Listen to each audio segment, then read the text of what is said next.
लड़की को सिर्फ लिफ्ट मांगने की ऐसी सजा की सुन रूह कांप जाए। यह फिल्म काल्पनिक नहीं बल्कि एक सच्ची घटना पर है। आधी रात में कैमरन और उसकी पत्नी जेनिस जंगल के पास एक लाश दफनाते हैं। जेनिस डर से कांप रही होती है, लेकिन कैमरन उसे समझाता है कि यह सिर्फ एक हादसा है और अब उन्हें शांत रहना होगा। कुछ समय बाद कैलिफोर्निया में कोलिन सड़क किनारे लिफ्ट मांग रही होती है। कई गाड़ियां उसे नज़रअंदाज करती हैं, लेकिन आखिरकार कैमरन और जेनिस उसे अपनी कार में बैठा लेते हैं। सफ़र के दौरान कोलिन बताती है कि वह अपनी दोस्त को सरप्राइज़ देने आई है और उसे बिल्कुल अंदाज़ा नहीं कि उसके साथ आगे क्या होने वाला है। रास्ते में वे एक पेट्रोल पंप पर रुकते हैं। कोलिन बाथरूम जाती है और उसी दौरान कैमरन ट्रंक से एक बड़ा लकड़ी का बॉक्स निकालकर पीछे रख देता है। वापस आने पर कोलिन उस बॉक्स को देखती है, लेकिन उसे सामान्य सामान समझकर अनदेखा कर देती है। कुछ देर बाद कैमरन कहता है कि पास में बर्फ की गुफाएं हैं और उन्हें देखकर जाना चाहिए। कार सुनसान रास्ते पर मुड़ जाती है। जेनिस कहती है कि अब आगे पैदल जाना होगा। जैसे ही कोलिन पीछे मुड़ती है, कैमरन अचानक उस पर हमला कर देता है। वह चाकू दिखाकर उसे काबू में कर लेता है। उसके हाथ पैर बांध देता है, आंखों पर पट्टी बांध देता है और मुंह बंद कर देता है। फिर उसका सिर उसी लकड़ी के बॉक्स में ठूंस देता है, ऊपर से कंबल डाल देता है और गाड़ी तेजी से वहां से निकल जाती है। जब कार रुकती है, तब तक कोलिन पूरी तरह टूट चुकी होती है। उसे बेसमेंट में ले जाया जाता है। वहां कैमरन उसे जंजीरों से छत पर लटका देता है और बेरहमी से कोड़े मारता है। उसके लिए यह सब किसी खेल जैसा है, जबकि कोलिन दर्द और डर से चीखती रहती है। कुछ देर बाद उसे नीचे उतारकर एक टेबल से बांध दिया जाता है। उसका सिर फिर उसी बॉक्स में बंद कर दिया जाता है। लाइट बंद हो जाती है और पूरी रात वह अकेली रोते हुए यही सोचती रहती है कि आखिर उसकी गलती क्या है। अगली सुबह जेनिस बेचैन दिखाई देती है। उसे लगने लगता है कि यह सब बहुत गलत हो रहा है, लेकिन कैमरन कहता है कि वह कोलिन को सिर्फ कुछ दिन रखेगा और फिर कहीं दूर छोड़ देगा। उसे भरोसा है कि पुलिस कभी उन तक नहीं पहुंच पाएगी। कैमरन काम पर चला जाता है, लेकिन जेनिस को लगातार बेसमेंट से आती सिसकियां सुनाई देती रहती हैं। आखिरकार वह नीचे जाती है और पहली बार कोलिन से बात करती है। कोलिन रोते हुए उससे घर जाने की भीख मांगती है। वह वादा करती है कि किसी को कुछ नहीं बताएगी। जब जेनिस उससे पूछती है कि क्या उसे अंदाज़ा है कि वह कहाँ है, तो कोलिन आसपास के इलाके का सही अनुमान लगा लेती है। यह सुनकर जेनिस और घबरा जाती है, क्योंकि अब उसे एहसास होता है कि लड़की अगर बच निकली तो सब खत्म हो जाएगा। शाम को कैमरन लौटते ही सीधे बेसमेंट जाता है। वह कोलिन को धमकी देता है कि अगर उसने चीखने की कोशिश की तो उसकी आवाज़ हमेशा के लिए छीन लेगा। इसके बाद वह उसे पानी पिलाता है, ज़बरदस्ती खाना खिलाता है और हर सवाल का सिर्फ एक ही जवाब देता है, मैं ऐसा इसलिए करता हूँ क्योंकि मैं कर सकता हूँ। इसके बाद फिर वही बेरहमी शुरू हो जाती है। ऊपर बैठी जेनिस तेज़ म्यूज़िक चलाकर उसकी चीखें दबाने की कोशिश करती है। रात में वह कैमरन से कहती है कि उसे डर है कहीं कोलिन भागकर पुलिस तक न पहुँच जाए, लेकिन कैमरन का फैसला बदल चुका होता है। वह कहता है कि अब कोलिन कहीं नहीं जाएगी। अगर वह हमेशा यहीं रहेगी तो जेनिस पर उसका गुस्सा भी कम निकलेगा और वे आराम से अपना परिवार शुरू कर सकेंगे।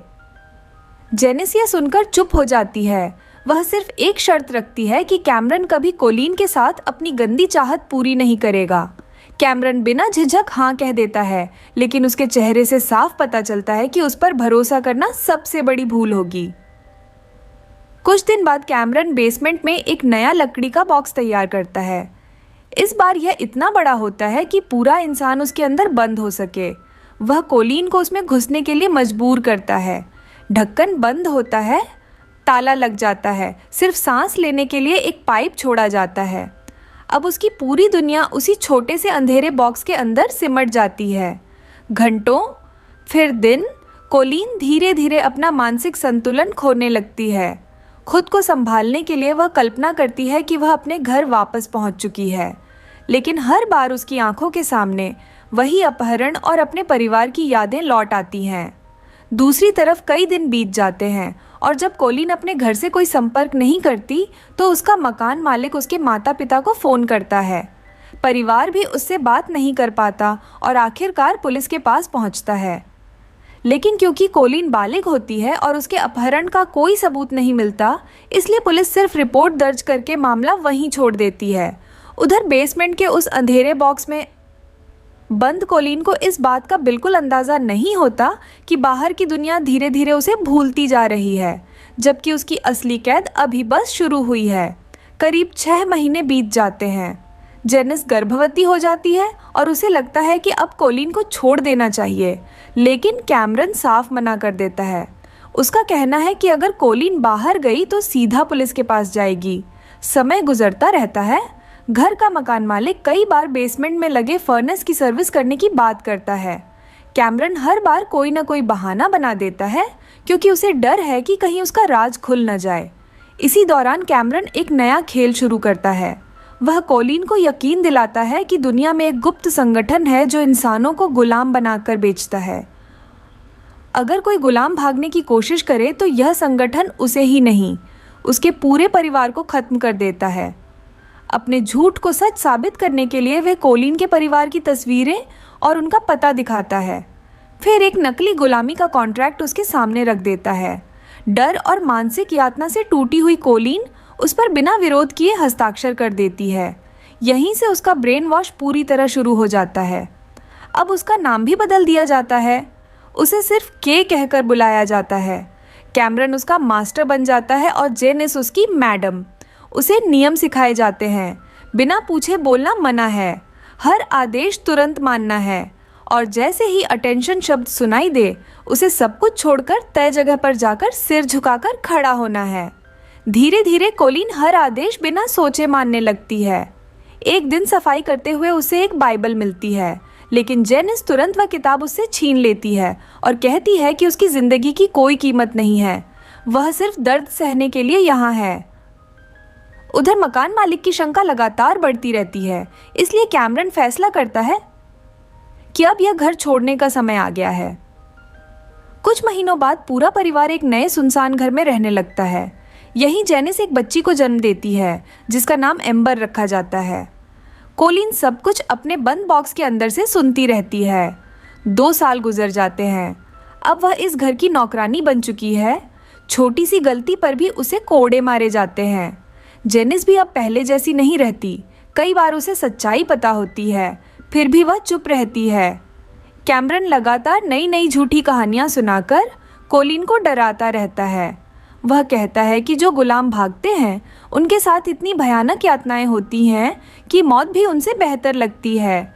इन कहानियों का सिर्फ एक मकसद होता है, कोलिन के मन से भागने का ख्याल हमेशा के लिए ख़त्म करना। एक दिन कैमरन पहली बार उसे अपने साथ बाहर काम पर ले जाता है। वहीं उसका पैर बुरी तरह चोटिल हो जाता है। कुछ पल के लिए कोलिन पूरी तरह आज़ाद होती है। वह चाहती तो भाग सकती थी, लेकिन इतने सालों की मानसिक कैद उसे वहीं जकड़ देती है। भागने की जगह वह वापस जाकर उसी आदमी की मदद करती है जिसने उसकी पूरी जिंदगी बर्बाद कर दी है। यही दिखाता है कि कैमरन का ब्रेन वॉश कितना गहरा हो चुका है। समय बीतने के साथ कैमरन की दिलचस्पी कोलिन में बढ़ने लगती है। ये देखकर जेनिस अंदर ही अंदर जलने लगती है। दोनों के बीच झगड़े शुरू हो जाते हैं। आखिरकार जेनिस कैमरन से वादा लेती है कि वह दोबारा कोलिन को उस तरह हाथ नहीं लगाएगा। करीब 4 साल बाद एम्बर अब काफ़ी बड़ी हो चुकी होती है। जब कोलिन उसे देखती है तब उसे पहली बार एहसास होता है कि वह अपनी ज़िंदगी के कितने साल इस कैद में खो चुकी है। एक वीकेंड पूरा परिवार घूमने चला जाता है और कोलिन को फिर उसी लकड़ी के बॉक्स में बंद छोड़ दिया जाता है। अकेलेपन और अंधेरे में उसका दिमाग जवाब देने लगता है। वह तरह तरह के भ्रम देखने लगती है। उसे लगता है जैसे कोई उसे हिम्मत दे रहा हो। इसी हिम्मत के सहारे वह पूरी ताकत से बॉक्स तोड़ देती है, लेकिन बाहर निकलने के बाद भी वह भागती नहीं। वह सिर्फ पानी पीती है, बाइबल पढ़ती है और फिर पकड़ी जाती है। कैमरन बॉक्स ठीक करके उसे दोबारा उसी में बंद कर देता है। 6 साल बीत जाते हैं। कैमरन अब इतना भरोसा करने लगता है कि वह कोलिन को उसके माता पिता से मिलने ले जाने का फैसला करता है, लेकिन उससे पहले वह उसकी आज्ञाकारिता की परीक्षा लेता है। वह उसके मुंह में बंदूक रखकर ट्रिगर दबाने का आदेश देता है। कोलिन कांपते हुए ट्रिगर दबा देती है। बंदूक खाली होती है। कैमरन मुस्कुराता है। अब उसे यकीन हो जाता है कि उसका ब्रेन वॉश पूरी तरह सफल हो चुका है। घर पहुंचते ही पूरा परिवार खुशी से रो पड़ता है। सालों बाद अपनी बेटी को सामने देखकर किसी को यकीन नहीं होता, लेकिन कोलिन कुछ भी सच नहीं बताती। उसे अभी भी लगता है कि अगर उसने एक शब्द भी बोला तो उसका पूरा परिवार मारा जाएगा। उसकी बहन को ज़रूर कुछ अजीब महसूस होता है, लेकिन कोई सच्चाई तक नहीं पहुंच पाता। अगले दिन कैमरन तय समय से पहले ही वापस आ जाता है और कोलिन को फिर अपने साथ ले जाता है। घर लौटने के बाद कैमरन कहता है कि अब वह कोलिन से शादी करना चाहता है। बाहर खड़ी जेनिस यह सब सुन लेती है। उसी पल उसके अंदर सालों से दबा अपराध बोध और गुस्सा फूट पड़ता है। अगली सुबह वह अपनी बेटी को लेकर घर छोड़ने का फैसला कर लेती है। वह कैमरन को साफ चेतावनी देती है कि अगर उसने रोका तो वह सब कुछ पुलिस को बता देगी। जेनिस के जाने के बाद कैमरन पूरी तरह बेकाबू हो जाता है। वह कोलिन को एक पुराने शेड के नीचे बने गुप्त तहखाने में बंद कर देता है और बाहर निकलने का रास्ता भी हटा देता है। बारिश का पानी अंदर भरने लगता है। ठंड से कांपती कोलिन को लगता है कि अब उसकी मौत तय है, लेकिन तभी ऊपर का ढक्कन खुलता है। सामने जेनिस खड़ी होती है।